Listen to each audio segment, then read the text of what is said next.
everybody. Welcome to another episode of Limited Resources. This is episode number 589. My name is Marshall. I'm one of your Limited Resources, and joining me on the line all the way from Denver, Colorado, it's Luis Scott-Vargas. Luis, how are you? Oh, I'm doing great.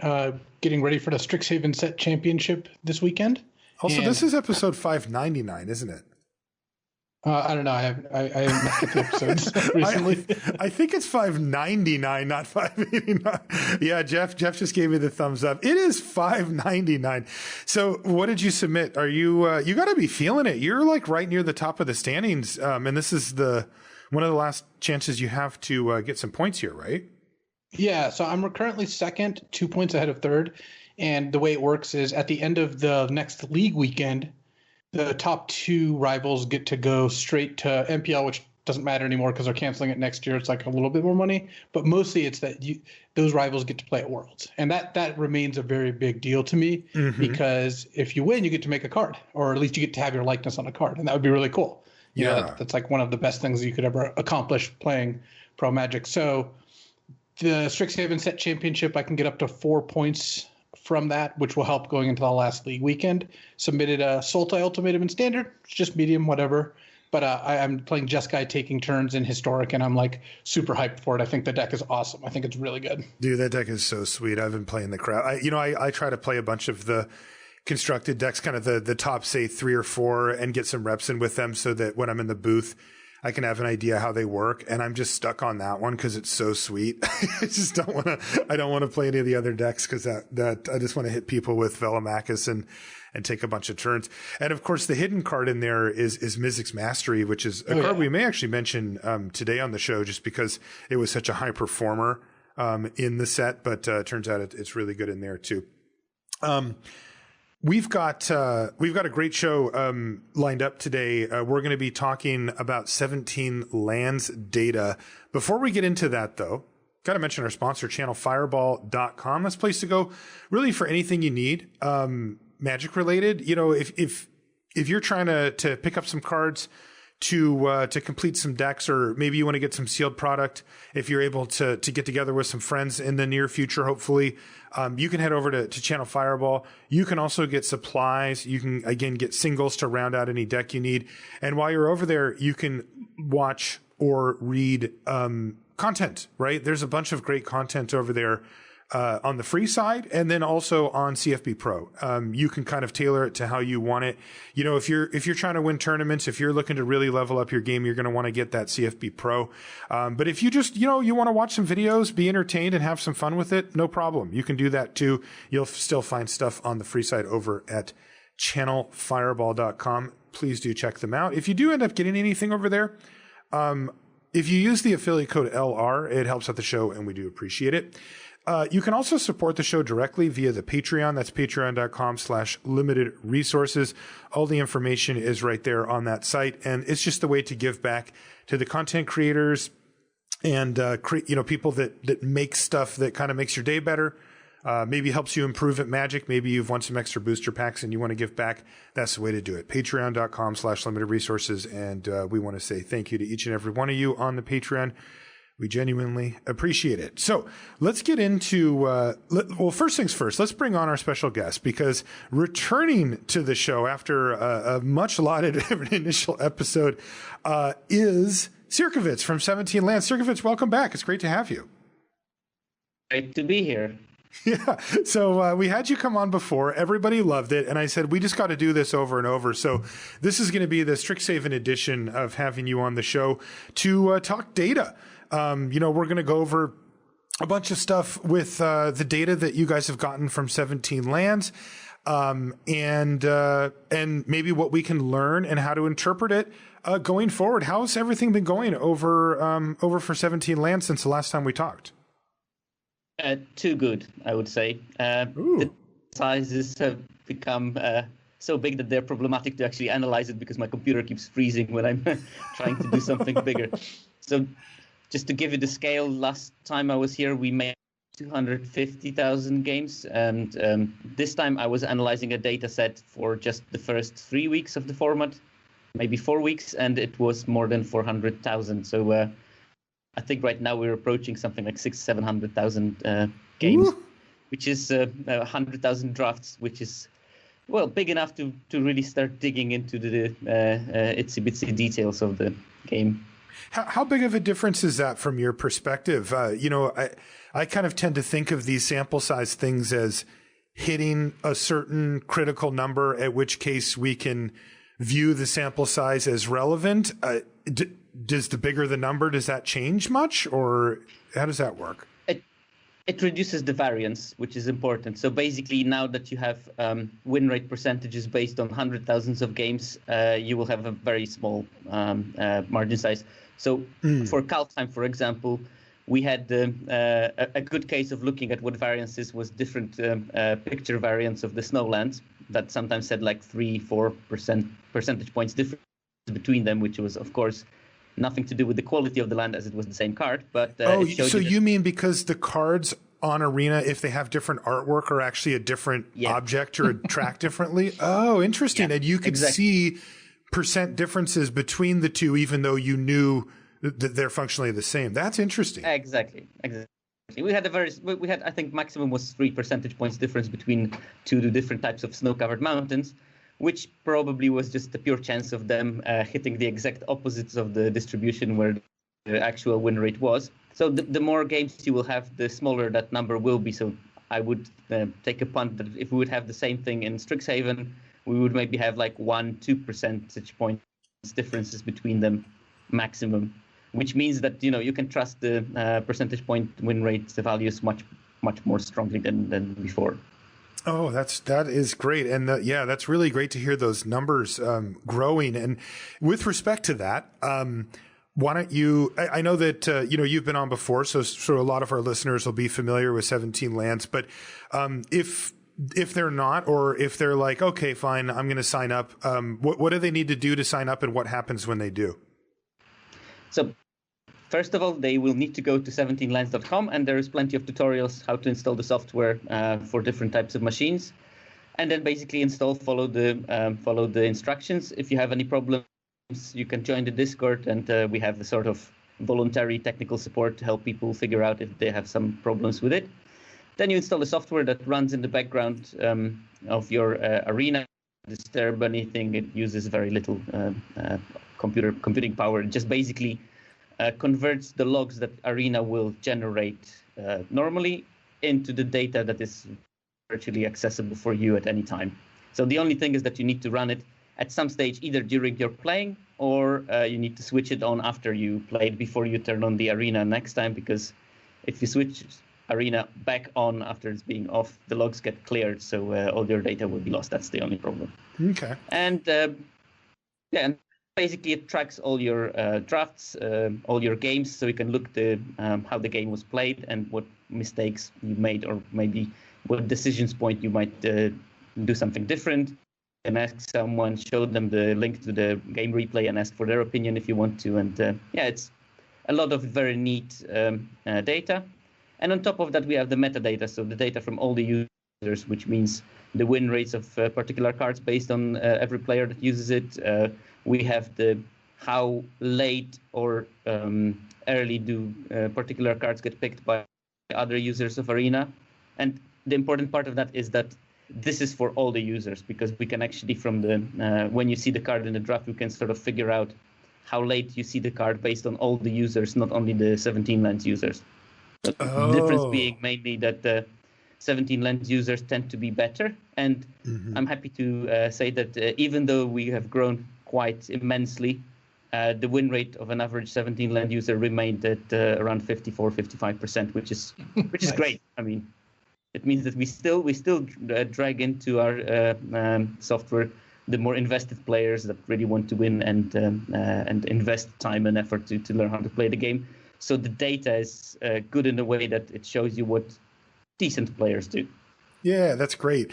And it's cool because, if you sign up, then you get something out of it because, as you mentioned, you get your own stats. And you said it, there's a game replayer too.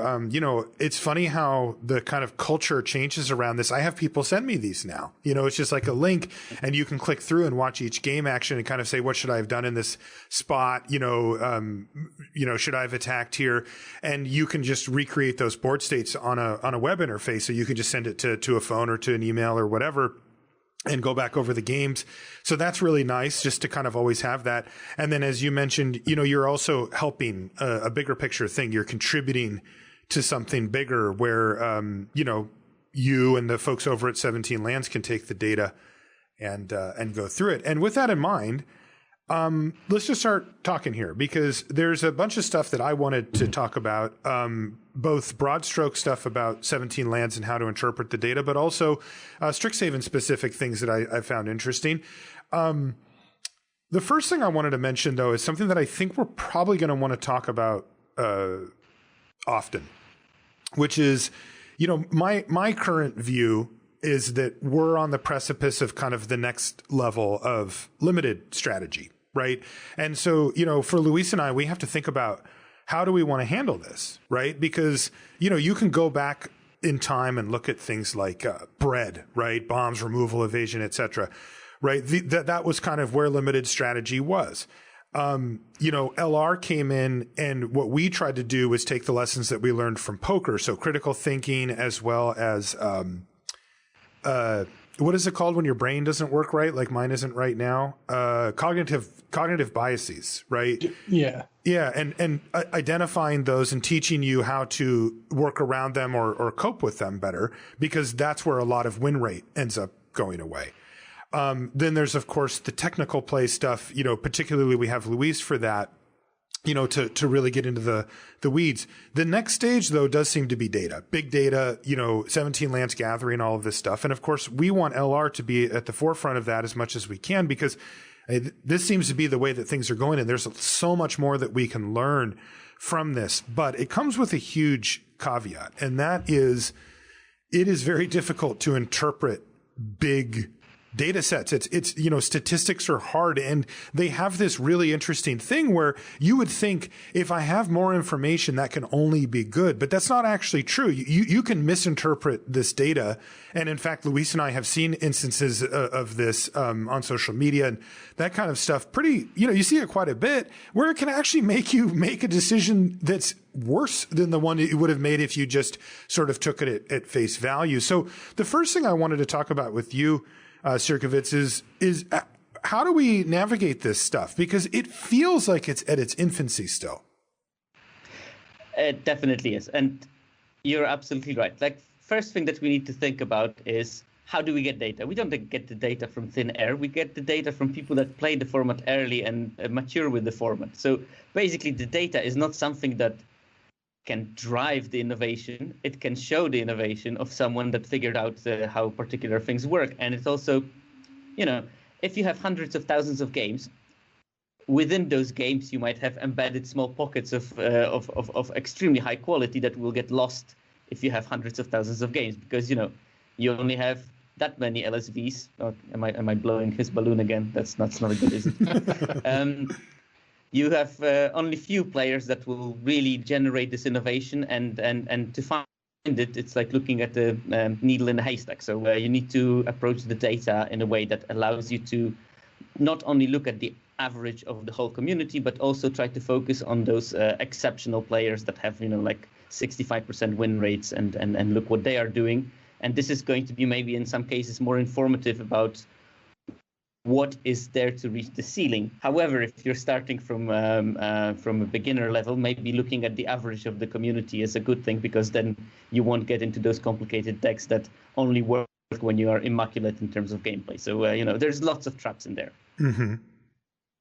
What about you, Luis? I mean, you've been on both sides of this, where you've been a pro Magic player with basically no access to data, but you've also designed digital games where I assume you got to see a lot of what was going on behind the scenes. How do you kind of meld those things together? It all kind of depends on what your goals are. Because, I have been, and to some degree still am, on the side of trying to figure out what the best deck to play for a tournament is. And one of the things that we run into is kind of exactly what Sierkovitz said. I have an example. I may have used it the last show, but it's still a great example, which is, in the standard format, rogues for a long time just kept winning sub 50% when you looked at like all the data, because there's a couple people who were collating results on as large a scale as they can get from live events and tournaments. So it's like MTG underscore data will do this, for example. It's always useful looking at their metagame stuff. And they'll look at like, the 5Ks that happen, the league weekend plays, the SCG tournaments, whatever. And so they end up getting, couple thousand matches or what have you that happen over the weekend, and looking at all the standard decks, and we would consistently see rogues just like getting crushed. Like rogues, was winning 45% of its matches, 42% of its matches. But on the flip side, when you looked at the data from like the league weekends only, or where it's just MPL and Rivals players, rogues sometimes won 60% of its matches, 55% of its matches, and we chose to play rogues at a couple of those events. And there was we I think pretty firmly believed that people who played rogues generally didn't do a very good job of it. Mm-hmm. The deck was better than what people were playing it at, and also there's slight metagame differences. A lot of things that go into that, because we weren't playing in exactly the same pool as everyone else. But yes, we had to do some, kind of reconciling what does the data say versus what is our intuition and our testing and our beliefs say, because we keep track of our testing too, but we're talking in the like small hundreds of matches, right? Because it's just the 15 people on our team. So obviously the smaller the sample size, the less reliable it gets. But a lot of the skill that it takes to use these things is to use your experiences and interpret it. So if you're trying to decide which card is better, and you've got a lot of experience with both cards, you can kind of get a sense like, well, Burying Books is generally a better card than Frost Trickster, but in these situations, maybe you want Frost Trickster. Or this, one of these other cards has like a pretty high win rate, but the decks I tend to draft, like I tend to draft Silver Quill decks that, don't use like Guiding Voice quite as effectively as maybe the most common ones do. Right. And it is tricky. There's no, one of the things we talked about pre-show actually was like, everyone just wants a number. Sierkovitz is like, everyone just wants like, or no, I think you said it. Everyone just wants a number, and that number tells me which card's better. And it's just not that simple. And I know that the data scientists would cringe at thinking about like reducing it down to just one number, because you can get numbers that are approximate to that, and it will give you some information, but there's so many confounding factors. And being on the other side of it, on the like game design side of it, for Eternal, this is the game I work on at Direwolf. Yeah, we have access to every single game played, right, and all the data, and have a lot of different different ways to use that. But we're not looking at the same things as when you're like looking at 17Lands trying to figure out how to find undervalued strategies or which cards are the best. We're mostly focusing on like how much do these cards get played? Does certain cards or certain color combinations get played too much and win too much? Like mostly looking at the overall health of the game. Basically, you kind of want to get all the numbers is like, they don't have to be even, but like you would like all the colors to be pretty much close to even in usage. You like most win rates of decks to be like pretty close to even, because you don't run into any problems. Whereas we're the opposite. When we look at data, we're like, ooh, what can get me to a 65% win percentage? I want to look for the exploitative stuff. So that's hopefully what we get out of it. Again, it just kind of depends on what you're looking for, but it's tricky because there's no easy answer to any of this stuff. Did you have something to say, Sierkovitz? You look like you have something to say. I always have something to say, but say it for good or for bad. Yeah, but I was thinking about the Rogues things. I mean, you can look at the raw win rate of Rogues deck, but you can also do something else. You can look at the 10 tournaments that were with the big sample size. Let's say 10 of the big 200 people things on one of the websites that run those things, and just look at the top 5 decks for each archetype and how do they do, and do sort of an average those top 5 decks for each archetype across those tournaments and compare this number.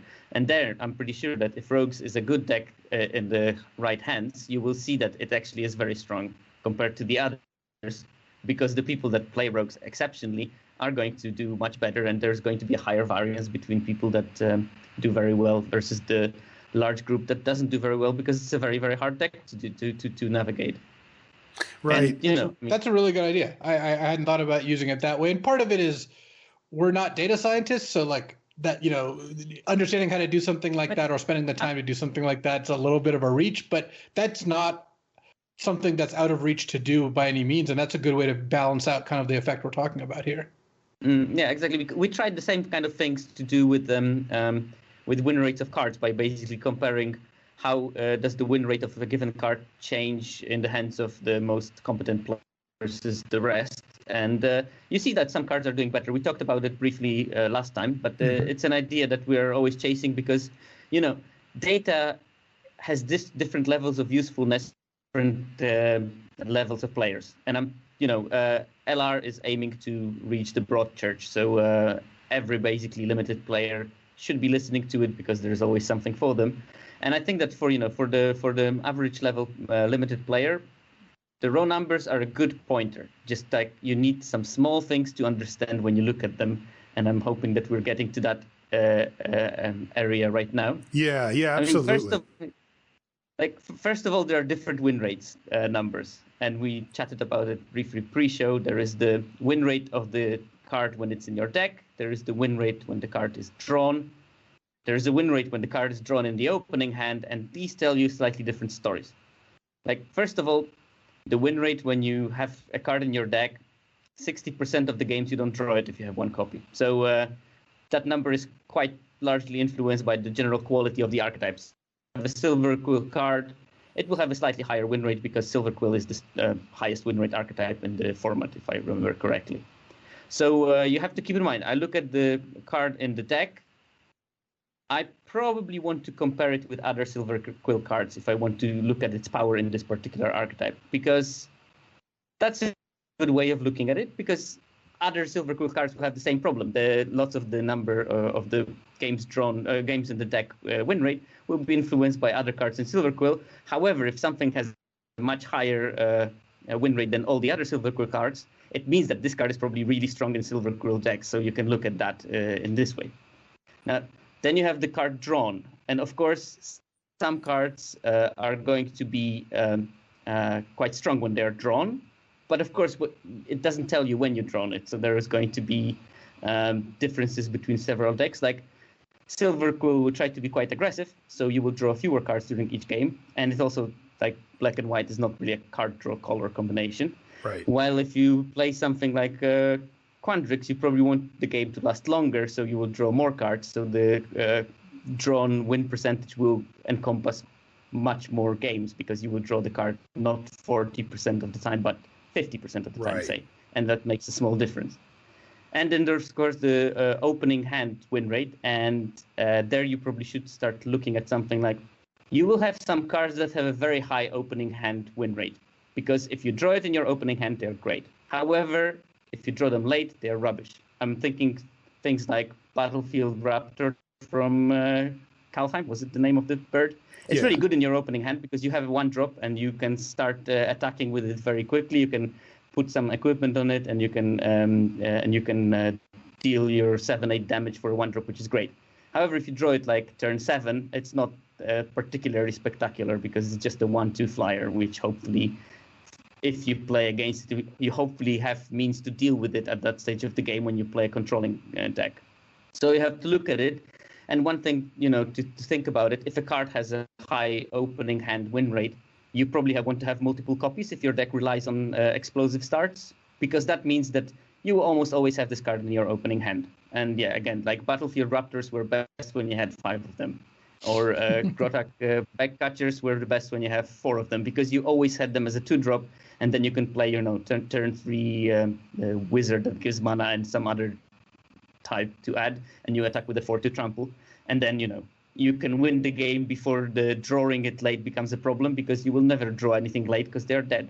So, yeah. Well, it also doesn't matter. If this card's bad when you draw it on turn 5, but you had one on turn 1, the increased win percentage of the first one kind of balances out the fact that it doesn't matter that it's bad to draw it late. Yeah. So, zooming out just a little bit there. So you were talking about the different, and by the way, you can play with these yourself.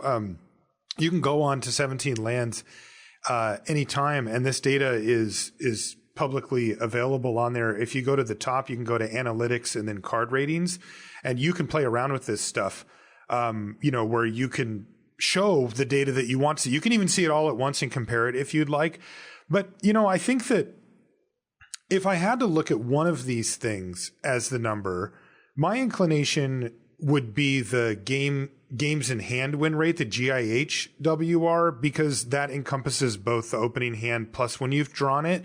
Basically, if you had it at any point during the course of the game into your hand, because of course, one of the things that you're trying to correct for with win rates along these lines is we remember back when Wizards used to put out little tidbits of data that was kind of fun, but ultimately really not useful for drafters and stuff like us, which was the win rate when you cast the spell, which completely changes things because it skews towards the really expensive stuff, but it doesn't correct for when you can't cast the spell. And so to me, if I wanted one number, it would be the GIHWR. Now, again, it's a very slippery slope if you want to just try to tack one number on something, as we'll find out time and time again. It doesn't quite work that way. But if you did really just want one number, that's the one that I would look at. Do you agree with that, Sierkovitz? Is that where you would look? Because I see people posting the games drawn win rate a lot, which ignores it when it's in their opener. Yeah, I think that the games in hand is the better number to look at if you're interested in the power of the card when you actually have it in your hand at some stage of the game. Like, with a couple of caveats, like this number is pretty useless for lessons, which hopefully we'll get to at some stage, because of course you choose the lesson to be in your hand and you don't draw it at random, basically, which makes it a problematic analytics for us. And second thing, I tend to shift the value of the different numbers during the draft. So for instance, early in the draft, I will probably be more keen on looking at the number of win rate in deck, because this sort of gives me not only the aim of am I drafting a better card, but also am I drafting a better color pair. So I'm already skewing myself towards a more successful color pair if I have a choice. And then the later the draft takes, the more important the games in hand statistic will be, because of course you already, in pack 3, you basically want to pick the best card for your deck, which the number will hopefully tell you at that stage. Right, because that's where it actually does come down to that. Let's get into that, what you just referenced before, because if you do look at the games in hand win rate, so either, again, this is if it was in your opening hand or drawn. So just if you ever got it into your hand over the course of the game, we do see some stuff that already starts to highlight some of the pitfalls that you can find in. For example, number one of all the commons, this is for Premier Draft, by the way, because I figure that, that's probably the majority are playing Premier at this point, is expanded anatomy of all things, which Luis and I talked about on the show briefly before. But this is a perfect example of you needing, like, if you just took this at face value and just said, well, it's the best card, it's the best common in the set, right? It's expanded anatomy. So when I open up a pack and I see a powerful card like Bury in Books or Heated Debate in the opener, I'm like, nope, expanded anatomy, because I looked up the data and I know that it's got a 62.5% games in hand win rate compared to Bury in Books, which is 58.5, or Heated Debate, which is 57.3. I'm going to take it. And I guarantee you that's a mistake towards your overall win rate. Like if you're taking expanded anatomy, pack one, pick one based on this. So this already starts to throw kind of an interesting look at why you really do need to apply a critical mind to this data, right? Yeah, I mean, I guess that for some players, it's still going to be correct pick between those three, because they will just want to force Silver Quill at all costs, and you can't fault people for trying. I think that it's still a very essential card for if you want to play Silver Quill, so you can pick it. But of course, this number is it's definitely comparing apples with oranges. So first of all, Heated Debate, you shuffle your deck and you draw it. You want it or you don't want it, but you are going to draw it because that's how the deck was shuffled. Now, this is not the case with Expanded Anatomy. And Expanded Anatomy, you have to cast a spell, then you have to look through your sideboard and select it, and you will select it either when you don't have a better choice or when this is the right moment to do so. And that's why the win rate is so high when you draw it, because very often you will select it when you are very aggressive and adding those extra +1/+1 encounters on the creature will either finish the game or will put you in an unassailable position because they will have to start chomping and lose cards to your whatever 4/5 combat professor. So you select when you choose to draw it, and this agency makes it completely different. So looking at lessons should be more like looking at companions than looking at normal cards, because you do pick when you get them. Yeah, it's interesting because, well, there's two things that come to mind.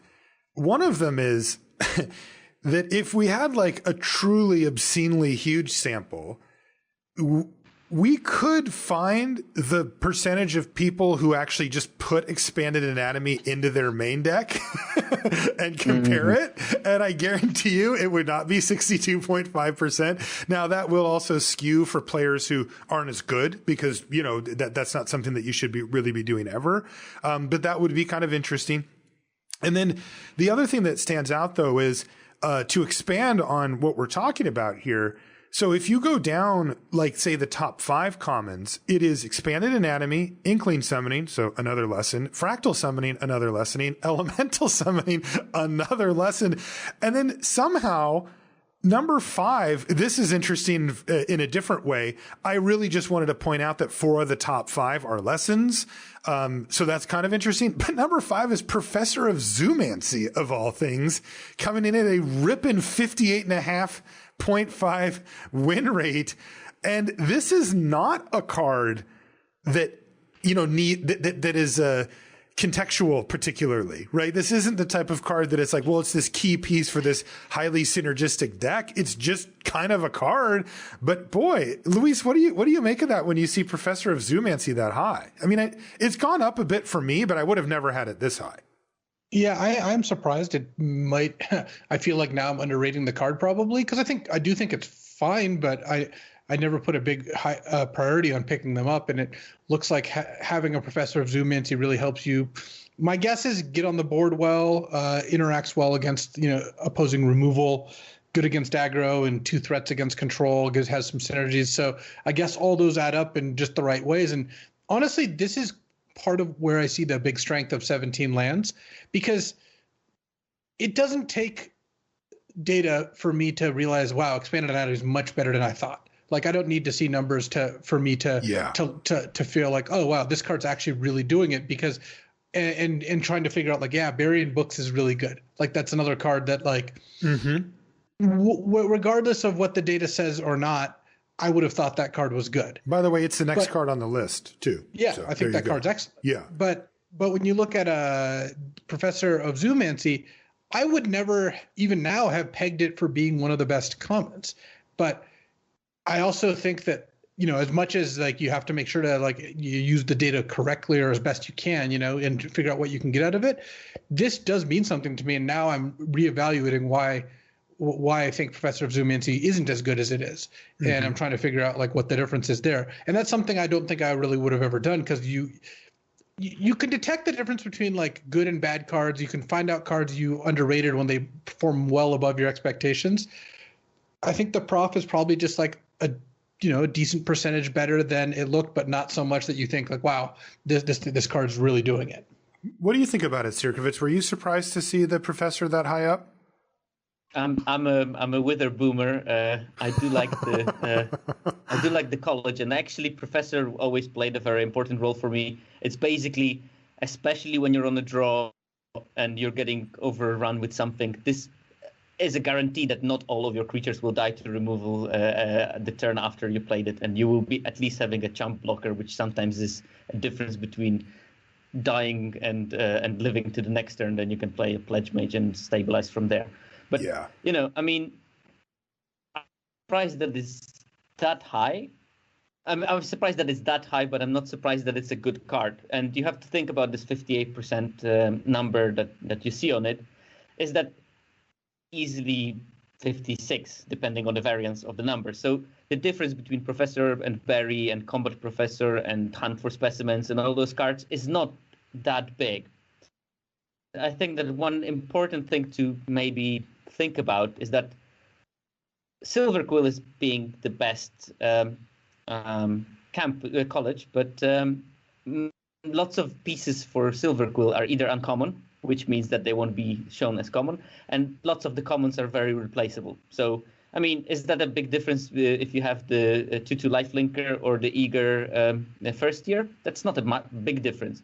Well, Professor plays a role that is hard to replace because it basically puts two bodies, and one of them quite sizable, onto the battlefield that helps you stabilizing, and there's no other card that can do it. And it's the same with Burying Books. Burying Books is incredible in the way of dealing with large threats late in the game and completely ruining the tempo of your opponent early in the game. So that's why the card is so crucial, and no other thing in blue will play that role. So maybe that's why those cards have a higher win rate, because of their irreplaceability, let's call it.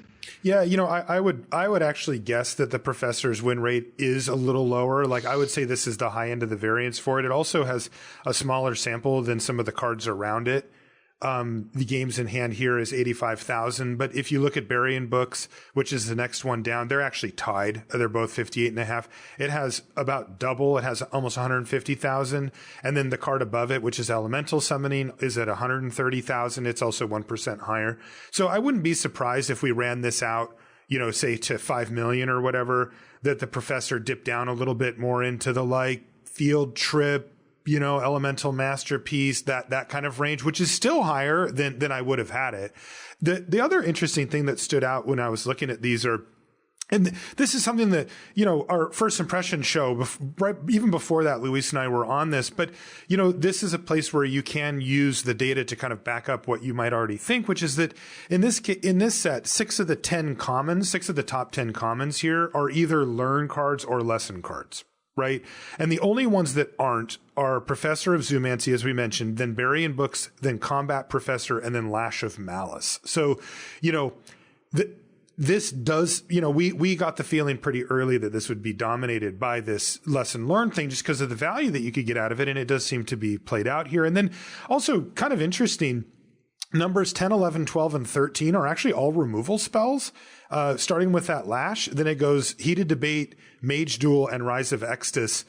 Kind of the only things that knocked out the removal spells, were the Lesson and Learn cards and a couple of other cards, basically Combat Professor and Professor of Zoomancy. But if you take out those two cards plus the Lesson and Learns, it's removal. Which is kind of what we generally would assume would be near the top. So that's kind of interesting too. When you talk about the numbers on each card, how many times were they played? There is one interesting, however very difficult to measure thing, and that's openness of a color in the draft. And this is something to take into account. Like, if the Professor of Zoomancy only has 85,000 games and Burying Books has 150,000. It means Bury makes your deck much more frequently, which means that when you pick between those two cards, you have to keep in mind that Bury will probably make your deck, while Professor is, especially as an early pick, is not guaranteed to it. And there's the double-edged sword of it.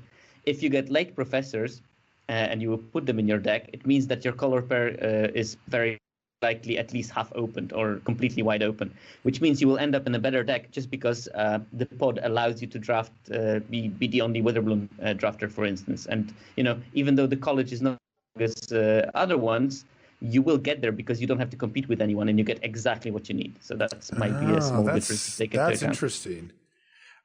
Conceptually speaking, let's say that we do use the games in hand win rate as our kind of number. And again, this is where like a lot of Twitter arguments can happen and that type of thing. Are we supposed to be able to, how do we mesh that number with when we actually pick a card? Like, are let's say main deck cards, like non-sideboard cards, are they comparable apples to apples with the stat like games in hand win rate? Like, can we actually do that? We know that for cards like Expanded Anatomy, it breaks down, but that's for a different reason. But, I think a lot of people who don't want to put the critical thinking in, they may just say like, well, which one am I supposed to take? Combat Professor or, Rise of Extus? And Rise of Extus is 57.3 and Combat Professor is 58.4. So I'm supposed to take the Combat Professor. Is that a way that we're supposed to interpret these type of numbers? I mean, that should be my slogan, but data is a servant, not the master. And these are both very good cards. Like, first of all, if it's pick one, what would you be more comfortable playing? Are you more comfortable playing low curve aggro? Then Professor is probably better, because you will not even in every game have enough mana to play Rise of the Exodus. If you're a more controlling player, just go with the Rise of the Exodus if you want it, because it gives you more versatility in the late game and more finishing power, and you can completely turn around the game with one carefully positioned Rise of the Exodus.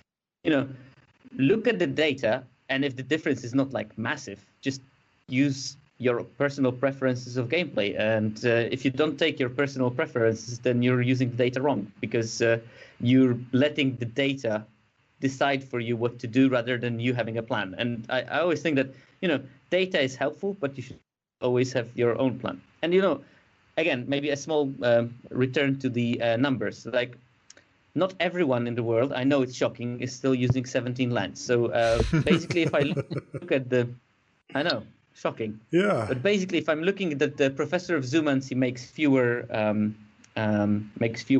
decks, and looking at the numbers, how it's often it's picked, it means that lots of players that are not 17Land users are picking it and playing it in their decks. And since the 17Lands users have a relatively high rate, it means that the players that are not using the 17Lands have, on average, slightly lower win rate, which means that there is a hidden damage to the win rate based by the fact that weaker players are going to be very often outmaneuvered by the more savvy and invested players into the weaker archetypes, and possibly that's where you see this very high win rate for the Professor, because you will only be drafting Witherbloom when you're a very invested player if you literally see that this is the thing to do, and you only see that this is the thing to do when you get 7th pick Professor of Zoomancy, 8th pick Witherbloom Apprentice. So yeah.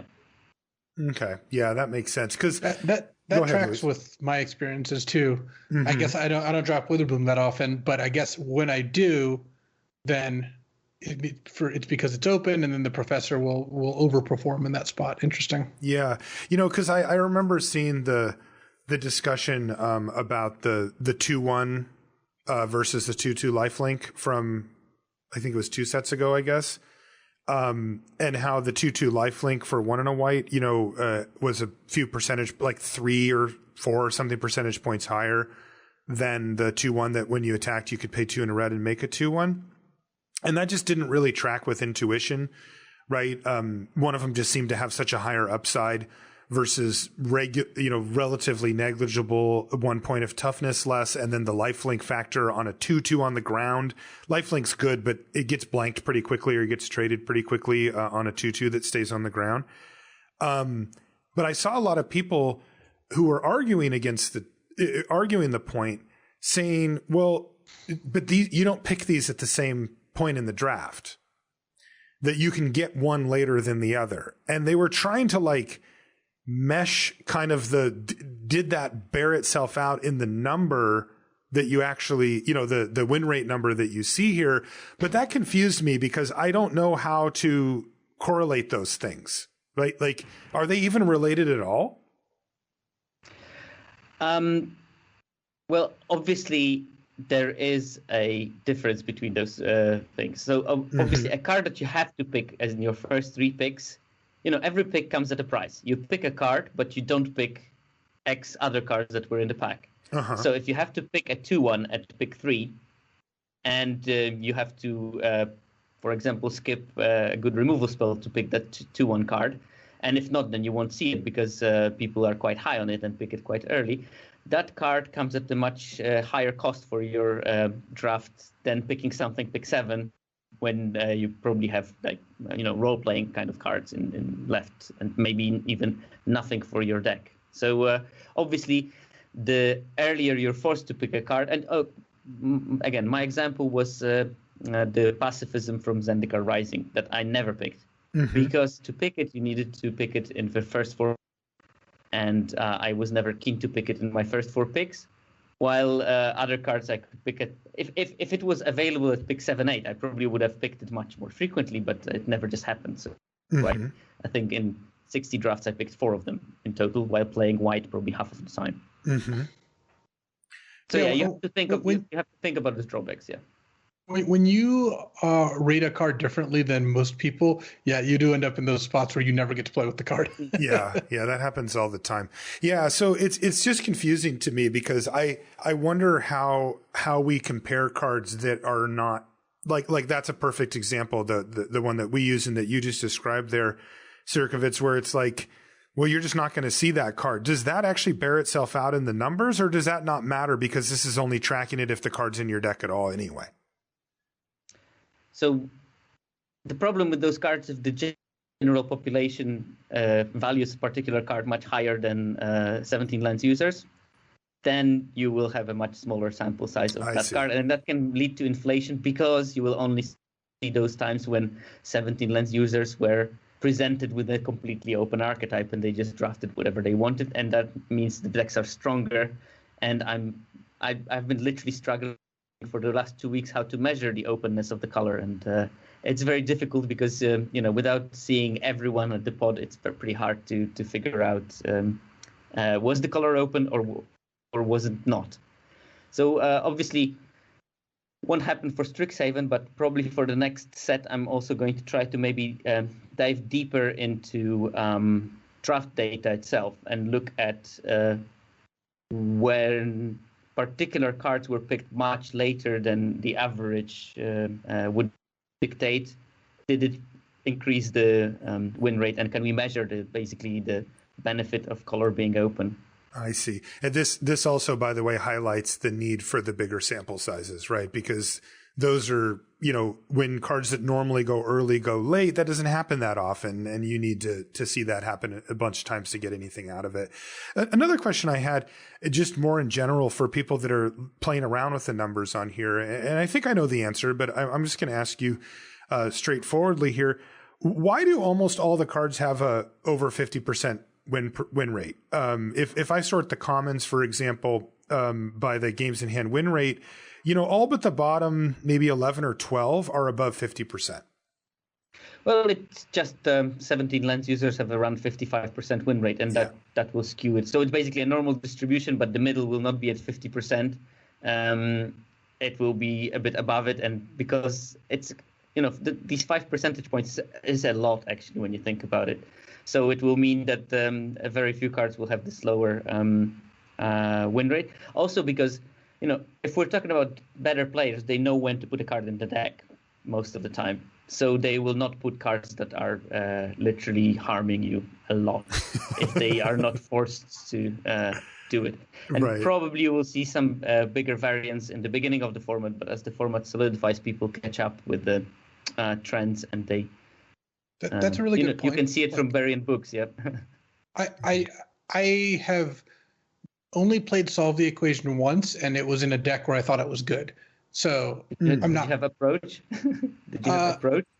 I had approach of the Second Son and multiple choice, and both those cards are pretty good for me. If I can ever draw them. So I don't put that card in very many decks because the card mostly sucks. But when I do play it, it's a card I expect to be good, which doesn't mean I'm right either. But I think your point is very good. And that combined with the fact that the average user has an above 50% win rate is why all these cards look kind of very good. Like all their win rates are good because people tend not to put terrible cards in their deck, or at least they try to. But at least the good advantage of it is that you can actually, especially when you're a beginner player, you can look at the win rates that you should aspire to but are not unreachable, because the difference between you starting at maybe 45% win rate to go up to 55, you see what people are doing, and you can actually draw good conclusions from this general win rate data. If you would have the data from the only the top of the players, you might enter the territory when you need so much background knowledge to play those decks that you might actually get frustrated, and it might be harmful for your win rate because you will not know how to operate the cards even if you assemble the very complicated archetype. Yeah. A extreme example would be drafting Storm in a cube or something like that, where I can have Luis draft a good Storm deck and then hand it to somebody who's never played it, and they are going to lose horrendously. Where Luis can take the win conditions out of his deck and somehow find wins. That experience and skill level matters. By the way, Luis, I like your choice for those two particular cards. Multiple choice ranked second, basically tied with Lorehold Command among rares at 65% win percentage, and Approach was top 10 in Mythics at 62.5. So yeah, I think you made the right call. Being able to search up two of the, the top 15 cards in the whole set or whatever, with your card. By the way, Luis, speaking of having two of the top cards in the set, your mascot exhibition is the number one card in the set. 67 and I was wondering what the 0.7%. data set was on the win rate when you have two mascot exhibitions. You're probably the only one. That can't be true. I didn't. No, there must be. You'll be surprised. I've seen decks with two Vorinclexes in Kaldheim on a smaller data set, so there will be someone that had two mascot exhibitions. This set has more Mythics, right? That's true, but you will always draft you should always draft mascot exhibition. No, he got him in sealed. Yeah, no, I know. He's I know crazy. So, I don't know if you guys are ready to move on to the lessons, because we had this very nice move into mascot exhibition, and mascot exhibition just deserves a chapter on its own. How good this card is! It's just insane in terms of looking at the win rate. So, the problem, as you very astutely observed with the lessons, is that when you draw them, you choose. So there's no point in looking at the win rates when you draw some cards, because some cards are drawn when you are in a pickle, and some cards are drawn when you are way ahead, or at least you would prefer to draw them when you are way ahead. So if you don't have creatures and you're struggling, you will never go and learn for expanded anatomy, because you don't have anything to put the counters on. So what's the point? Which means that you will go for something like maybe environmental sciences to give you a couple of life points, and that will of course decrease the win rate because you use it as an emergency, or you are in a very bad situation and you need to remove a creature, so you go for the introduction to annihilation. And it's not the best removal, but if you can get it and you need it, you will get it and you will use it, of course. And the card is not bad, because sometimes you will remove the creature of the opponent, they will draw 3 lands in a row, and you manage to stabilize and somehow win the game. It won't happen very often, but it will happen. So the big problem for me was to look at how to measure the usefulness of the lessons. And I did it the very high throughput way. So I basically looked at each and single archetype from the main color pairs, from the colleges, and I looked at the differences in win rates of decks that have access to the particular lesson and don't have access to particular lesson. And basically looking at that, I tried to see what is the usefulness of having it in your deck. Because if all your decks in Quandrix that environmental sciences have a 2 percentage point higher win rate than the decks that don't have it, it at least indicates that having the access to environmental sciences without even looking how frequently you learn it is quite beneficial. And then second thing, I looked at it just to show how much of that effect is based on actually drawing the card and its impact on the game. I looked which of the games are you going to learn for a particular card. And as I said, I did it for every single college. And in every single college, the top lesson was Mascot Exhibition, and it was not even close. I mean, the card is just insanely busted. Like, first, let's look at the maybe at the impact on the win rate. Mascot Exhibition is the worst at its worst in Silver Quill, when the decks that have access to it only have 3.7 percentage point higher win rates than the decks that don't have it. And that's not looking at anything else, just having a Mascot Exhibition. It can be a scrappy Silver Quill deck but has a Mascot Exhibition, it will contribute to this average the same. And it's the best in Witherbloom when it had 7.3 percentage points increase in win rate, just having it. Now, of course, you won't even learn it in every single game. Although this number is quite high. It's at lowest again in Silver Quill. It's only 43% of the games that you learn for Mascot Exhibition. But when you think about it, this is more or less the same level as you would draw a mythic in your deck.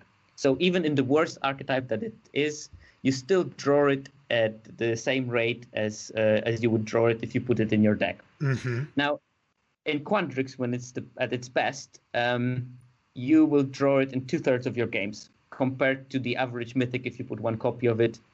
I think I compared them to the rates if you have one College Dragon in your deck. And basically, if you have the Quandrix Dragon, you draw it 52% of the time because you have card draw and your games are longer.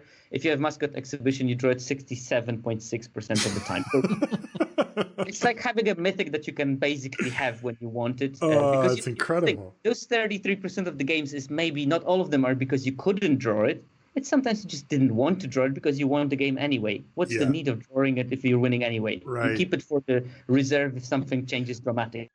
So it's just insane. And, in every single college, it was the most learned card, I think, except for Silver Quill when the Inkling Summoning was learned more frequently than Mascot Exhibition, which is understandable because you have quite a lot of learned spells normally there, and you want to have this 3-drop that is quite aggressive.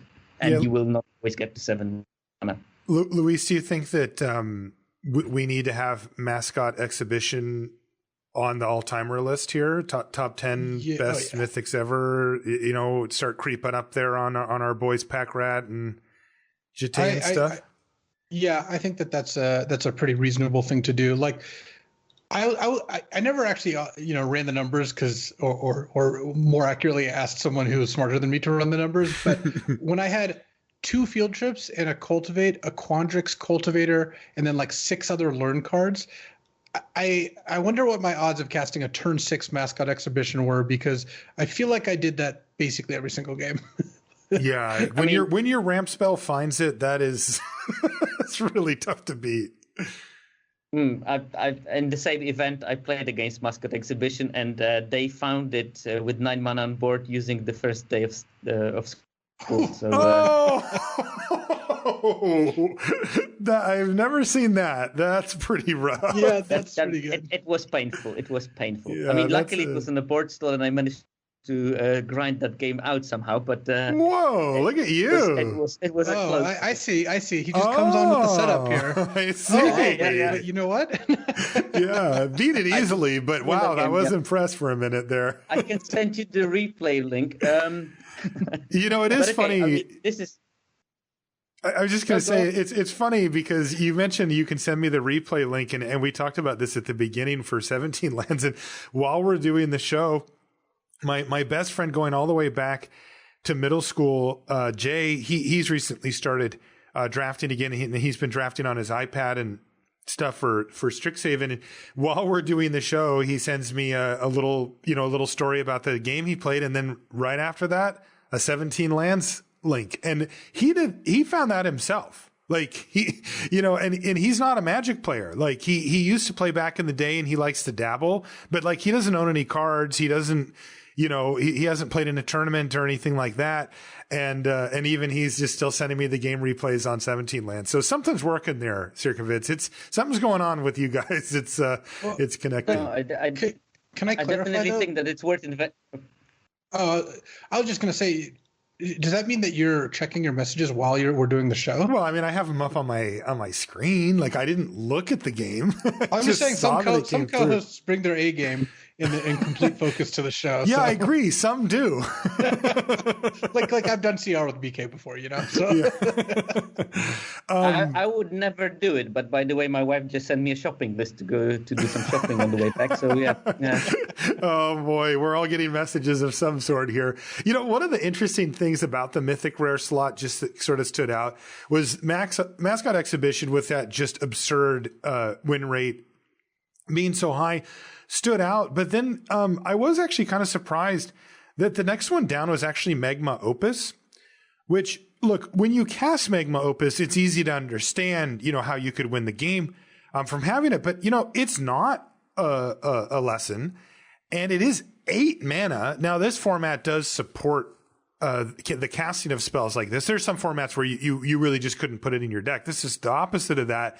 But I really wonder how much that clause of being able to turn it into a treasure, helps mitigate, because I'm still surprised to see Magma Opus this high at 8 mana, where I would have thought that cards like Mizzix's Mastery or maybe one of the dragons or something like that would outperform, or maybe something that was really powerful but say cost 6 mana or something in that range, which is a big gap between the two. But it is up there that high, and perhaps it's just the nature of the fact that this format allows you to ramp, and if you do get to resolve a Magma Opus, your chance to win is so much higher. I don't know. I think that, part of it might be that Magma Opus is just such a perfect card for Quandrix, and you can splash it easily, while Mizzix's Mastery really needs to be in Prismari, to be fair, because you need those 3 red mana to cast the Overload. And if you first pick Magma Opus and you have flexibility of being either in Quandrix or in Prismari in some kind of teamwork concoction, it's much easier to draft around it. While if you first pick the Mizzix's Mastery, you're most likely forcing it, but then you're really stuck in the one college, and if you're going to be cut around, you might end up with a weaker deck. So I think it's the flexibility of Magma Opus that gives the slight. Okay, that makes sense, because it can go on a couple decks. I would still pick Mizzix's Mastery because I really want to build one deck with it, but I never open one. Me too, same. One thing that I know people want to try to figure out a lot, especially on Arena, are things that they should be approaching differently when it comes to best of 1 versus best of 3. So traditional versus Premier. And one thing that, we've talked about a bit has been Mulligans, with the hand smoother. We talked about that a bit last time on the show when you were on. But I also noticed that the win rates vary a lot between Premier and Standard. Do you have, an example was I was looking at the uncommons, and Igneous Inspiration was the number 1 for Premier at 61.8%. But if I switch it over to traditional, it actually falls down quite a bit. And it's let's see, where did it go? There it is. It's probably number, I don't know how. Oh, sorry. 8. It's number 1, but it's 66.8% was the thing that I was looking at, versus 61.8%. So a 5% swing between the two. Is there do you have any sense for why that might be?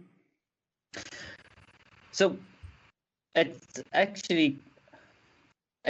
paradoxical, sort of. I mean, it's maybe counterintuitive a bit, but the difference between Premier Draft and traditional draft is traditional draft you will play with an average weaker player when you're a good player. Because if you're Diamond and Mythic, you will play with lots of players from lower ranks that you will never play with against in a Premier Draft, because they are ranked. So basically, try to make your win rate as close to 50% as possible. Mm-hmm. On the other hand, actually, traditional draft has, I think, more invested players drafting. So your average draft pot will be much stronger in traditional draft, which is a bit weird, because you have this combination of you will play weaker players in best of 3, but you will also have much stronger draft pots in best of 3. I think that I tried to look at it in terms of Berrien books, and it became the top blue common in best of 1 11 days after it became top picked blue common in best of 3. It's because there's a lot of bronze, silver players that play a couple of drafts in their career, and maybe at the beginning of the season, or maybe just like once every 2 weeks they will just play a draft because they feel like, and they will be very much not invested, so they don't hold the hand on the pulse of what's going on with the format, and they will draft probably based on the advice from your show before the release of the format, and that's more or less it if they consume any content at all. Mm-hmm. While the people that want to play best of 3, they will be higher players, but not necessarily successful in a particular format because maybe they play less or whatever. So you will have an average stronger players in best of 3, but because of the lack of ranking, you will play with the average weaker player if you are higher ranked. And it goes vice versa. If you are a beginner player and best of 3, you will very quickly start getting bashed by mythic players who just don't play because they don't want to lose rank. Right. That makes sense. Okay. Yeah, that's definitely something to keep in mind. You mentioned Mulligans earlier. You had something that you wanted to talk about with Mulligans. Is that right? I still want to finish the lessons part. Okay, good, good. Yeah, go back to that. Great. At least to look at the top lessons for each archetype and maybe some things that are not so great for each archetype. Okay. And are used quite frequently. So like Silver Quill, what do you think is the top lesson that is not a mascot exhibition? Inkling summoning. It's Inkling summoning, actually. Oh, sorry. I thought you meant not Inkling summoning because you already said that was the no. Try to keep up, Luis. Come on. So basically, decks with Inkling Summoning have a 3.5% higher win rate than decks without, which is actually close to Mascot Exhibition, surprisingly. Expanded Anatomy is close second with 2.2% higher win rate when you have access to it and not. And then you have Environmental Sciences and Spirit Summoning. So they're quite close. And there's a couple of lessons that are used frequently and learned frequently that don't have a great impact on your decks. One is Academic Probation. I know you talked about it in the last episode. And it just doesn't show any. It's learned in 11% of the games that you have access to it, but having it in your deck is actually something like minus 0.4% win rate, which is, for the purposes, this is close to zero based on what variance you might expect, but it doesn't show that it has a massive impact. Might be useful to have access to it sometimes. Mm-hmm. And there are a couple of the ones that have a small impact, but are used quite frequently, and that's Introduction to Annihilation, Reduced to Memory, and Pest Summoning. They are roughly 20% of the time people learn when they have access to it, but they have quite low impact on the win rate. And is that for Silver Quill decks, or is that in general? That's only for Silver Quill. Okay. Yeah. Mm-hmm. As the same thing for Lorehold is that Spirit Summoning and Inkling Summoning are two best ones, really. And then closely followed by an Elemental Summoning and Environmental Sciences. And they are all within the 1.5% win rate advantage of having access to them. And I think that, thing about Lorehold is that it has 6 lessons that are quite useful for it. And you just add Expanded Anatomy and Introduction to Annihilation. They all increase your win rate by 1% roughly by having them in your sideboard. And there's a couple of the ones that are actually... And one of them was pretty surprising for me. Illuminate History is lowering your win rate when you have access to it. And I thought that the card was pretty decent, but... is that the red one? Yeah, the discard cards and then make a through spirit sometimes. Okay. Yeah. And Academic Probation is again, and I think that this is a sort of fact of lots of people trying to draft Jeskai, but there's also Teachings of the Archaics, the blue one that draws a card, and that one has atrocious win rate. So basically, decks with access to it have a minus 3 percentage points win rate. But that's probably because people are turtling a lot and trying to draft multiple colors, and then they end up with a substandard Lorehold deck because they tried to go Prismari and they had to pivot late, and maybe that's why they... Yeah. People still learn it, so they still splash it, and it just doesn't seem to work. Now, in Prismari, it's just Elemental Summoning and Environmental Sciences. These are the two absolutely must-have cards for those decks, with minor roles played by Fractal Summoning. And I think a card that is very underappreciated by players, which is Start from Scratch, or the one that deals 1 damage or destroys an artifact. The card has a very good numbers, and what is important, you can get it very because it's not picked very highly. Mm-hmm. So I would, in the late packs, if you are drafting anything Prismari, I would definitely recommend picking it over some kind of marginal playable because it actually is useful. Because when you go learn for it, it's effectively removal, like it's going to kill an Inkling or it's going to kill some artifact. Well, you'd rather have a way of dealing with the will, or even if they are at 1, you just can pick them for 1, and that's how you win. I mean, it can go face. So, the card will be very good when you need it, and you can get it at a very low cost because it goes late in the draft. So I think that's the. Yeah, I love picking off the Inkling Summonings with it. Yeah. Oh yeah, no, that's perfect. Yeah. Or the 3/1 Silver Pledge Mage. That's also a good target for it. Now in Quandrix, it's Elemental Summoning and Environmental Sciences. It's the same package Prismari. These two cards seem to be quite essential for them. And then, in Quandrix, especially, elemental summoning is you get this very good field trip into elemental summoning kind of curve, which can stop the aggressive decks in its tracks. And then again, you have the fractal summoning, intro to annihilation, and basic conjuration as the other ones that do something in the deck. The interesting thing from Quandrix is Introduction to Prophecy, which has an exactly 0 percentage point impact on your win rate, whether you have it or not. But yet somehow people learn it like 21% time that they have it, because that's probably one of the things that they can do. And I think that also, so maybe it's picked too often in decks that it doesn't belong to. I'm pretty sure that it would be much better in some kind of Magecraft-based Quandrix decks, and maybe worse in the creature-based Quandrix decks. And another thing is that has low impact but is used a lot is Expanded Anatomy in those decks. It doesn't have the same kind of effect as it had in the Lorehold and Silverquill. I think that Expanded Anatomy is great, but it's greatest when you have white in your deck. Basically, that's the conclusion. And the last one is Witherbloom, and that's the Witherbloom really likes its lessons. I see there is like 7 of them that are really decent. And it's Pest Summoning, Necrotic Fumes, Environmental Summoning, Sciences, Inkling Summoning, Fractal Summoning, Basic Conjuration, and Introduction to Prophecy. And I think that this is, you're playing this grindy deck, but black and green don't have that much card draw. And basically learning is your card draw, so you want to have access to those, and they actually can provide some kind of useful tools for you to survive to the late game when you will be able to produce some kind of a Witherbloom way of winning in, I don't know, Blood Researcher, or maybe just big creatures, or maybe just drain them with some kind of a weird Magecraft combo.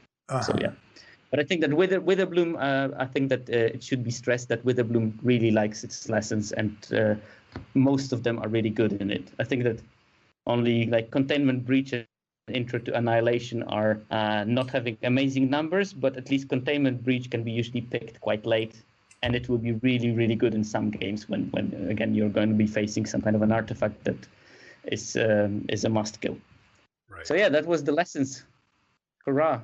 Oh yeah, no, sorry. One more thing. Environmental Sciences, because card has been really hot, especially in the early format. And I think right now people are slightly lower on it. But basically, I looked at the 2-color decks with Splash and with the Splash, and looked at the impact on the win rate that Environmental Sciences has. And the conclusion is basically, if you want to splash, get Environmental Sciences. If you don't have Environmental Sciences, be wary of splashing. Because it still has positive win rate impact on every single archetype, around 1 to 2 percentage points in the strict 2-color decks, because it can also fix your colors in the early game if you don't have it. But when you splash, the effect becomes more like 3 to 4 percentage points on win rate, which is great. Wow. Okay. So like it's especially doing well in Prismari, because Prismari doesn't have any kind of fixing abilities unless you play Campus Guide, and sometimes it might want to splash some white for the Reconstruct History, or maybe green for the Bookworm or some big fractal thing. So it gives you 4 percentage points win rate advantage if you splash in a Prismari deck and have access to Environmental Sciences. So that's useful to know. And even in Silverquill, when splashing is not so frequent, it gives like 2.8 percentage points boost. Okay. Yeah. That definitely tracks. And do you have the ability to look at things over time? Like, can you look at where a card was like seen versus picked, say in the second week of the format versus the 6th week of the format or something? Oh yeah, no, that's very easy actually. If you go to 17Lands, you can get you can go to the analytics, and you can click on card evaluation metagame. Okay. And you have rough. Well, the numbers are not shown, but you have graph for each card in each color over time. And you can see how it was changing in terms of when it was seen in the draft. And of course, the the later you see a card, the later it's getting picked by the average arena user. So cool. If you go to blue, for example, you can see how variant books became the top common from starting from, I think, number 5 or 6 in the first days. And I think the important part of these graphs is that every point is only that day. So it doesn't take into account what happened earlier. So you can see that it's quite consistently that cards evaluation changes, and there is very little variance between different days. So if you look at it, variant books started around 7.5 pick, so it was almost wheeling in the beginning. Now it's more like pick 4, so you will barely see wheel. That's how it changed. And you can see which cards drop and increase. We actually had a competition at the beginning of the season to predict, before the format started, which card will get the biggest progression in the first 4 weeks in terms of how highly it's picked, and it was variant books. So someone won 6 packs. Oh, very nice. Yeah, it looks like Serpentine Curve had a big bump too, as well as Pop Quiz. Yeah. There are plenty of cards. I think Environmental Sciences is also one of the cards that had a big boost, at least initially. Yeah, it also went from like 5.5 to roughly 3 right now. That is cool. Yeah. So that's just another thing that you can do. And I got to say, it's really fun to play around with these numbers on 17Lands. And it's also fun to ask yourself a question. I always ask myself why, right? Like if I see a thing, and even if it makes sense to me, I'll say, well, why is that the case? And sort of like establish that. And then when I see something that's weird, I'll say, well, why is that the case? And, it's like what we were talking about before. It's not always about accepting it at face value and then trying to reverse engineer why it is the way. It's that there's context to all of these things. And that's going to be the hardest part about interpreting the data when it can send you astray. But it's also the most interesting part when it's right. Did you mention Mulligans before the show? You wanted to talk about Mulligans a little bit before? A bit about Mulligans. I did some basic stuff. But just to mention to the metagame evaluation, this is one of the very interesting ways of approaching draft analysis, is to look at the cards that go really late and you can reliably wheel, and look how they can fit in your deck ideas. Because if they go late, there is a really large chance that you will get access to them during the draft if they are opened at all. Especially when they're commons. When they're commons, you're almost guaranteed that you'll get 1 copy of them if it's opened, if it wheels all the time. So you can put those cards into your plan. And if you have a plan that utilizes a lot of those underdrafted cards, you can come up with very strong decks, because you know that you will get the cards that you want. So there's a couple of people that do really nice threads on cards that go late in the draft, and how you can use them, and based on the 17 data. That's great, though. I mean, like I'm looking at the blue, and you can go through and look. Okay, there's some unplayables at the bottom that are going to go 9th or 10th or later. But once you hit a card that you actually play, sometimes like the first one I see is Curate. The one above that is an Aerialist and then a Vortex Runner. But if I look at Curate, I actually do end up playing that sometimes. And, on average, it's going like it wheels. On average, it wheels. It's slightly longer than 8th pick. So, that's a big deal, if you're looking at it and saying, well, I mean, you're not going to be first picking a Curate, but, that's much more likely to wheel than, say Pop Quizzes, for example, right? It's two picks higher as Pop Quiz. So, and the interesting one to me here, though, is Serpentine Curve, which is somehow, now averaging out around 5th pick for Serpentine Curve. So if you want one of those for your deck, you have to actually take it now. Kind of interesting. Yeah, exactly. So one card that was definitely very interesting in terms of always being accessible if it's open was Reconstruct History, which is great in those Prismari decks when you can actually, put a couple of artifacts and then you can get basically 3 cards in the late game, and it works quite well in those decks when you can splash them in.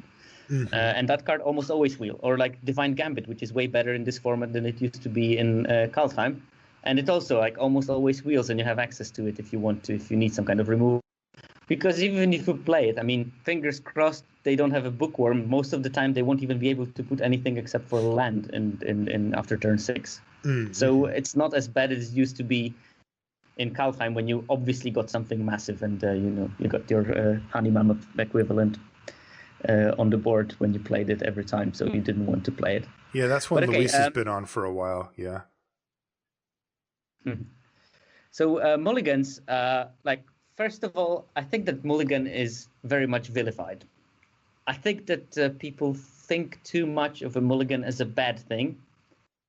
And I look at it slightly different. I think that mulligan is a feature of your deck, not a bug. You want to have your mulligans at a particular good rate, which I think for this set it's roughly around 8-9% in best of one, which it will be much different in best of 3, but in best of 1 it will be around 8-9%. That's where you want to be with your decks, because if you make your deck correctly, it will still happen that you will get screw and you will have to mulligan a hand because of how you build your deck. But if you build a deck that never mulligans, it means that you probably have way too many lands and you will lose the games because of not having enough spells to play. So you want to play on the fine edge of mulliganing as rarely as possible, but in such a way that you don't sacrifice deck building to not get mulligans. But having said that, it seems that people mulligan a bit too frequently, and especially the lower the win rate of the player, the more they mulligan.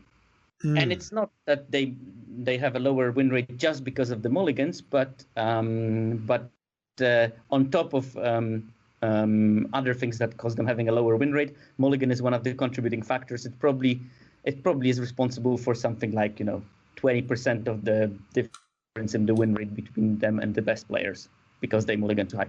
So to give you an example, the players that have the win rates of over 60%, they have average 8.8% mulligan rate.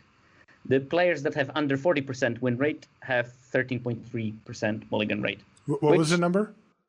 13? 13.3. Okay. Mm-hmm. It's not a big difference. It's just like 5 percentage points. But the difference is that players with lower win rate, they mulligan every 7.5 games. Players that have over 60% win rate mulligan every 11 games, which looks different. I mean, that's basically, some of them will mulligan once every draft. Some of them will mulligan once every 2 drafts. And everyone gets a hit from mulliganing. And actually, it's the better players that get a bigger hit from mulligan win rate. So basically, the people that have win rate over 60%, they have average win rate of 63, and average win rate in the games they mulligan is 50%. So they get quite a big drop there.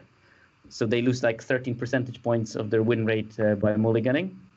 And the people under 40%, their average win rate is 32, and the win rate after mulliganing is 22. So they only get 10 percentage points difference in terms of when they mulligan or not. So,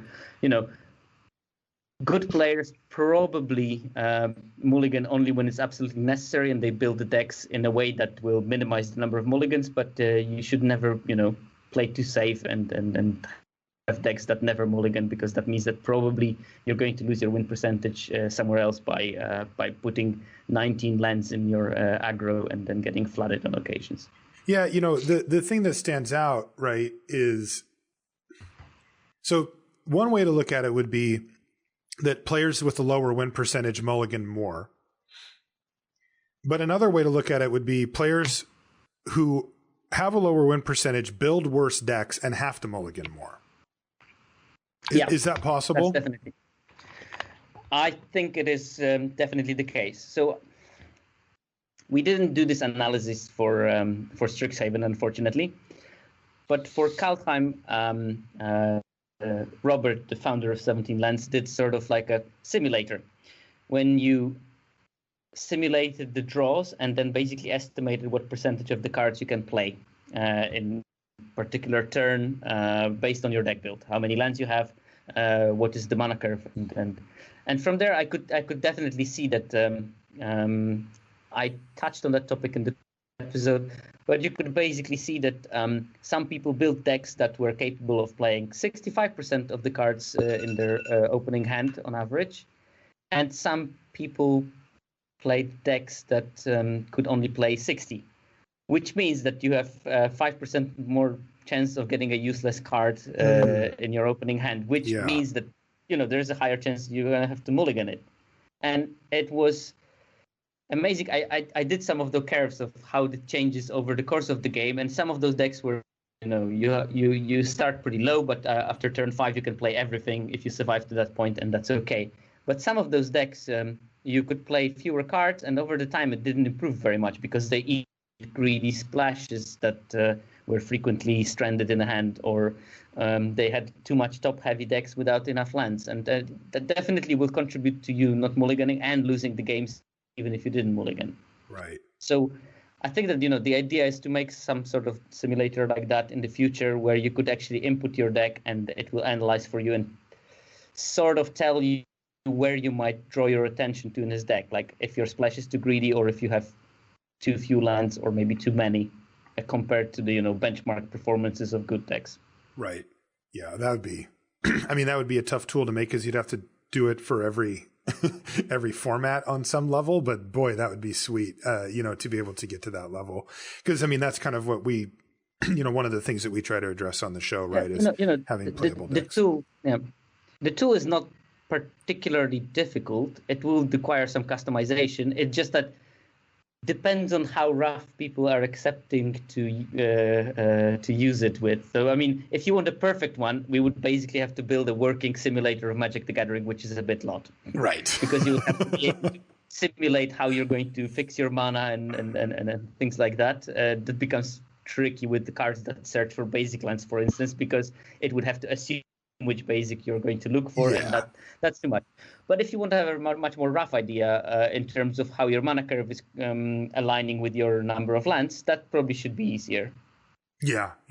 Okay, well, we should call it a show here because we, of course, want to have you come back on, and we don't want to, we don't want to burn through all the great material we have here just yet. But if there was any other things that you wanted to hit that were Strixhaven related, this is kind of your chance to do so. You don't have to. I just didn't know if you had anything that you wanted to. It's just the mulliganing still, but I did because when you told me that you might be interested in something mulligan related, one thing I looked is the mulligan rates between decks that have environmental sciences and don't have environmental sciences, and the difference is there. It's there, but it's small. It's 0.7%, a percentage point difference. So basically, if you don't have environmental sciences, you will mulligan roughly, 0.7 percentage points more frequently than if you have. So there is an effect, but I thought I was expecting maybe it would be slightly bigger because you always should plan your deck around the early learn. Although you have to keep in mind this is based on massive amount of data. So each of those groups have over 200,000 games. So even though the difference is small, it's probably still significant to look at. So you will mulligan less if you have access to environmental sciences. That's a given. Mm-hmm. Right. Okay, well, let's call it a show there. Sierkovitz, first off, thanks again for coming on. The conversations with you are always fascinating, and I always feel like I learn something from them, and it's really exciting to get to have these conversations with you at this particular time in Limited, just given what's going on with the data and what we're learning and some of the things that we're starting to uncover that will eventually translate into win percentage. That's the bottom line, right? For our listeners, at least, is getting a better understanding that they can translate into win percentage. And I really feel that we're doing that, and that we're, taking big strides towards taking all the data we have and really being able to interpret it and translate it into doing so. So first off, thanks for coming on and taking the time. We do appreciate it. Also, where can people find you, and where can people find 17Lands? Well, first of all, find 17Lands. I'm secondary to that. This whole data thing is built exclusively on lots of effort from the guys that are actually building 17Lands and not just blabbing about it like I do. So basically, if you can go on 17Lands, or if you can go on their Patreon and maybe support them a bit, because I know that they deserve all the support that you might be able to spare to them, that would be great. I sometimes do things on my Twitter account, which is twitter.com/Sierkovitz. Hopefully will appear somewhere in the show notes. I might be expanding to some small streaming scale in the future. So I do have my Twitch on Twitch/Sierkovitz as well, but that hasn't been active yet because I'm completely mind-boggled how to make the software work. I'm good in data analysis. I'm not good in configuring software. But if you are interested in the data analysis, I would highly recommend you. I wrote a small piece that is to be found on 17Lands on basics of win rate analysis. And there are a couple of examples there, what you can do and what you should avoid doing, which I hope also will appear in the show notes of this episode. Yep. And absolutely not. Louis says no. Welcome to my world, Sierkovitz. Yes, I'm a quick learner of your world, and I feel sympathy and admiration to you, Marshall. I know. I'm not sure I like this alliance happening here. This is good. I told you that you're a good player. I think I paid my debt to the society. I fed the troll. I can also say I really hope you qualify for the Worlds because I really want to complete my troll tribal, and I assume that if you have an invitational card, it will be one of those. We'll see. There you go. So yeah, just go to 17Lands, start using it, and start playing with the data. And if you're not sure, just ask us, and we can help you with some doubts, and we can, arbitrate. At least if there is a big fight, we can arbitrate if there is enough data to support some conclusions or not. And within reason, I can dedicate some time to doing that. Okay, yeah, that's great. And again, those links will be in there. I'm a patron of 17Lands, and you should be too. And if being a patron isn't in the cards for you, no problem. Just go sign up for it and use it. It's not just about you. It also helps out get more of this data into the hands of us. I mean, that's the cool part too. It's not like it just disappears into the ether and then mystery people from 17Land show up and give us data. It's actually like you can manipulate this as well, and come up with stuff yourself, or you can, use the interfaces on the website to learn and come up with questions and explore the space even further. So, that the links for the Twitter and 17lands.com and everything will be in the show notes. And, we do encourage you to check it out and install it if you don't have it already and you're arena drafter or arena limited player. Just one point. Actually, the data that I analyzed the lessons with is fully available on the public data sets on the website as well. So you can download the whole data and you can play with it in R or even in Excel, but it probably will crash it because of the number of games in it. But you can get all the data sets. I mean, it's no personal data in there, so you cannot identify the players. But all the games, all the draft decks are in there, so you can take a look at that. There you go. If you want to play. And so there you go. So if you're into data analysis and you have even basic skill set with it, you can even do it yourself in the same way that Sierkovitz did for us here on the episode. So once again, thanks for coming on, Sierkovitz, and we look to having you back on the show. Let's have you back on for the next set, and we'll do more deep dives and figure out what's going on with that set, if that sounds okay to you. That sounds quite awesome to me, to be fair. All right, let's do that. If you want to find Luis and I on social media, I'm Marshall_LR and Luis is LSV. You can find everything related to the podcast at lrcast.com. And I want to mention our sponsor again, Channel Fireball. I mentioned it before, but this is all in the vein of getting better at this game. And if one of the goals that you have is to improve, you need to combine the data stuff, the critical thinking, but also you need to be able to listen to players that are better than you to kind of understand how they came to their conclusions and to be able to grab those conclusions. And whether that's choosing a deck for the next tournament, if you're playing constructed, or figuring out how a great player approaches a draft format, you can find that over at Channel Fireball under CFB Pro. And CFB Pro is the paid content side, and it really does allow the content creators over there to go extra deep to figure out, to be able to give you that information about a deep dive on a deck or an archetype or a limited format, stuff like that. So if you do check out that or anything else over there, again, if you'd use the affiliate code LR, I do appreciate it. And that's going to do it for this one. We'll see you next week. All right. I'm going to make this fast because Marshall did run into my meeting time, which means I'll have to send you an invoice for the time that I didn't get to spend in the meeting. But your hourly rate, okay, I'm sure. always threatening to send Marshall invoices. I I wanted to go over some of the cards that we got to play in the cube that was up on Magic Online that I believe can earn a spot in any vintage cube. Like, I would love to see these as like unqualified grand slams for like the Magic Online vintage cube or any cube that you make largely without needing too much support either. Lutri the Spell Chaser, I found to be really fun, and at paying 3 to put it in your hand, it's not free in the sense that like you're not going to get it every game, but it can add some cool texture to games by copying spells. Valki, God of Lies, and Bring to Light, this package. I think Bring to Light's already a good addition. I think it's one of the better Simic cards to put in the cube. And then Valki is sweet, casting it either side and then using it with Bring to Light. So can you put it in as the Planeswalker off of Bring to Light? Oh, yeah. That one still works. That's really cool. Dirty. Okay, yeah. Your guys' cube is great, by the way. I got to do a couple of them, and it was really, like, it feels completely different than the vintage cube that's on Magic Online. So, yeah. It's funny that I think a lot of the gains we made there was just taking out underperformers. Like, that the packs were in the decks end up getting a lot tighter as a result. Yeah. Another one that was a surprising kind of win was Fires of Invention. This card actually played really well in cube.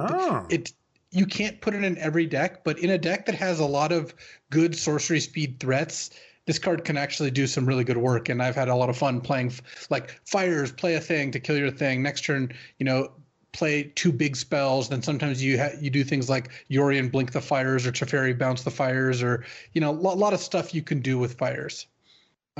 I also really liked Keth's Dissonant Mage as a Grixis card. If you have 3 color cards in your cube, this is the 1 red, black, blue for a 3/4 flyer. And during each of your turns, you can flash back a spell from your graveyard, an instant or sorcery, and it gets exiled. And it's a good combination of a creature, which makes you care about creatures and care about playing against creature removal, plus a good repeatable value spell every turn. And then one that just leads to so many wild turns. Underworld Breach, I think they actually took this out of the Magic Online Vintage Cube. I don't know why, and we put it back in. It's been awesome. So those are just some of the cards that I felt like were huge wins in the cube, and this makes me want to cube some more. So I guess I'll get to it. Yeah.